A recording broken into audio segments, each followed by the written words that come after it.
Não há um único argumento possível que justifique o aborto e que não possa ser aplicado também ao infanticídio.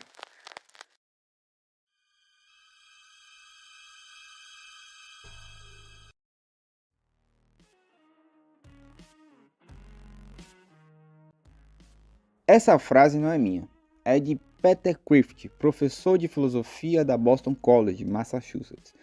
Eu dei de cara com ela esses dias em um livro dele, Como Destruir a Civilização Ocidental, e fiquei me questionando se poderia realmente existir algum argumento que justificasse o aborto e não legitimasse o infanticídio.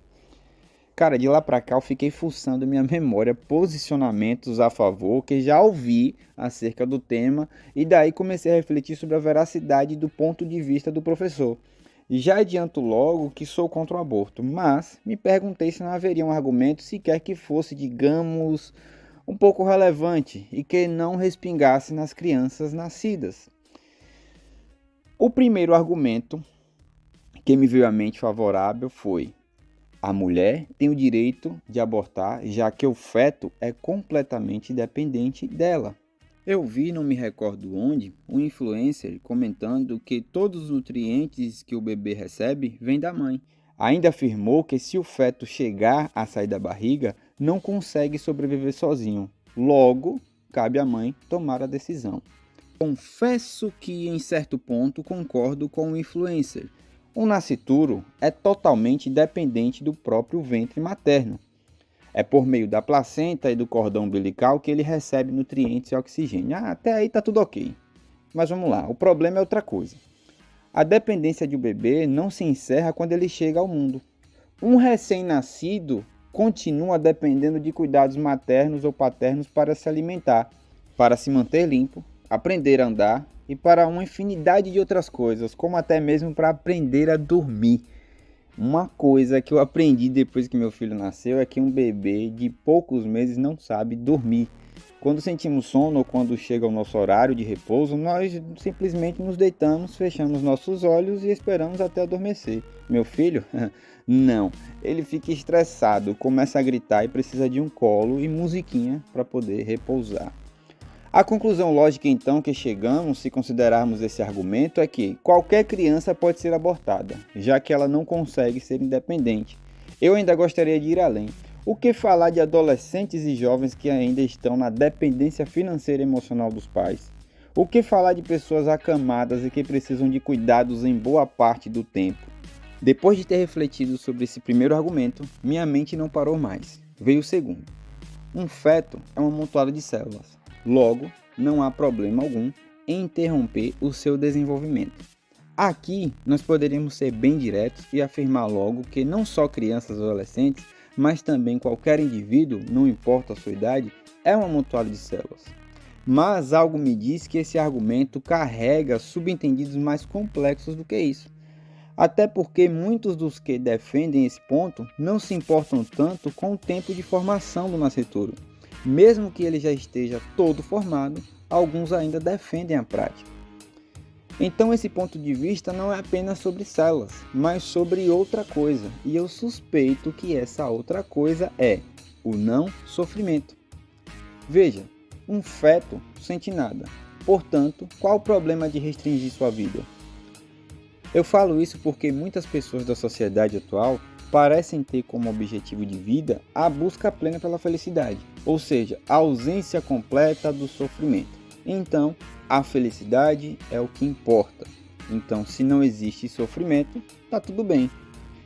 É claro que devemos buscar o prazer e as coisas boas da vida, mas quando colocamos o não sofrimento acima de tudo, chegaremos à seguinte conclusão: se pudermos abortar nascituros porque supostamente não sofrem, eu desconfio disso. Como justificar o não infanticídio de crianças que passam por sofrimento? Como definir qual tipo de sofrimento entra no crivo para poder, expressão dura essa daqui, tá? Abortá-las. Apenas os físicos ou os psicológicos também? O terceiro argumento foi o que mais demorei para escrever. Aborto é uma questão de saúde pública.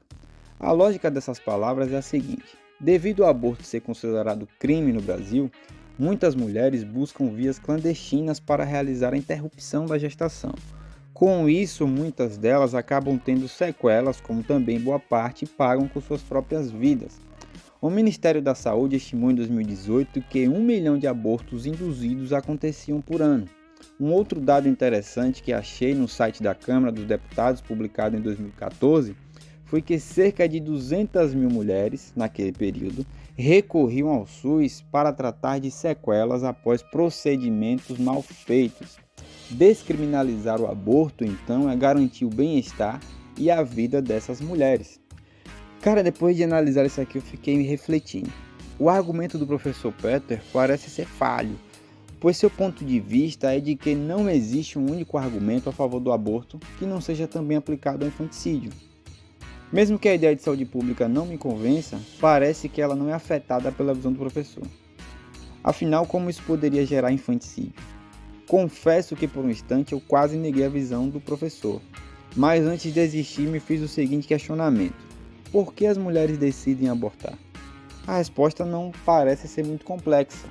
Podemos citar dificuldades financeiras, imaturidade devido a pouca idade, prioridade de planos pessoais para investimento pessoal e profissional futuro, ou até mesmo simples desejo de não ter filhos. Quando se coloca os motivos, o argumento do professor parece ganhar força. Vejamos o primeiro deles. Se uma garota que deseja realizar o aborto e o faz por causa de dificuldades financeiras, e ela consegue, por que a outra, que já tem um filho e possui as mesmas dificuldades, deve manter ele e sustentá-lo? Ah, mas a imaturidade, por exemplo, é um caso a se pensar. Por incrível que pareça, tem gente que acha isso aí, tá? Nessa situação, os pais provavelmente deixam para a sociedade um filho talvez pobre ou incivilizado, ou até mesmo alguém que una forças contra as outras pessoas. Para aceitar essa linha de raciocínio, eu devo crer que todas as mães e pais sejam completamente maduros e responsáveis. Já em relação à prioridade pessoal e profissional, pensemos nos casais com filhos que entraram em crise e precisam investir mais tempo para o aprimoramento profissional. O que fazer com seus filhos, já que eles tomam muito tempo? O último tópico acho que nem precisa comentar, né? Se enquadra da mesma forma. Vamos lá, o quarto argumento. Eu ouvi um debate em um vídeo. Era mais ou menos assim: a não legalização do aborto é pautada em éticas e códigos morais ultrapassados. A sociedade evoluiu e a perspectiva sobre o aborto precisa acompanhar essas mudanças. Ora, de maneira unânime, antes o aborto era considerado um crime. Hoje, muitos o relativizam. Amanhã teremos aceitado e quem sabe depois de um próximo amanhã, não estejamos discutindo o infanticídio nos casos em que envolvam doenças emocionais ou dificuldades financeiras, ou infelicidade da criança, da mãe ou do pai, ou por qualquer outro motivo. Quem sabe a sociedade não esteja mais evoluída e saiba lidar com essas questões de maneira mais madura. Daqui para esse momento, depois desse próximo amanhã, talvez já tenham inventado algum método que elimine a dor e o sofrimento de quem morra.